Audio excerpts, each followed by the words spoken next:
2014 az országgyűlési választások éve. Majd 100 szervezet, 1000-nél is több indulója vágott neki a küzdelmeknek, melynek első nagy próbája az 500 ajánló aláírás megszerzése volt. A tét nem kevés. Az indulási jog mellé 1 millió forint kampánytámogatás is járt. A tereket, aluljárókat ellepték a különböző pártok aktivistái, akik színesebbnél színesebb bódékkal próbálták felhívni magukra az átvonuló tömeg figyelmét. A különböző szervezetek aláírásgyűjtői nem igazán tértek el egymástól, de volt egy, aki valamiért különbözött a többitől.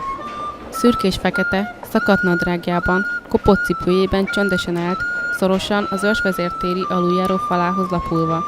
Kezében egy papírlapot szorongatott. Néma vagyok, aláírásokat gyűjtök, hogy újra beszélhessek.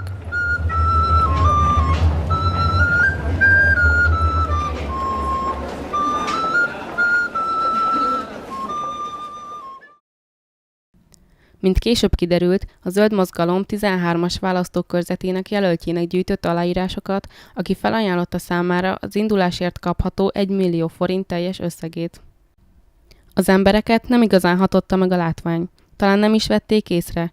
Mindenki sietve, napi problémáikba merülve vágtatott végig az aluljáró koszos padlóján. Ez a kezdeményezés is várhatóan halálra van ítélve.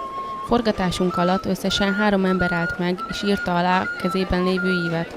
Pedig remek alkalom lett volna, hogy most ez egyszer ne óriás plakátokra, szórólapokra és egyéb értelmetlen dolgokra szálljanak el számolatlanul az emberek által verejtékkel összegyűjtött közpénzek, hanem valóban arra, amire szánni kellene. Az emberek életének javítására.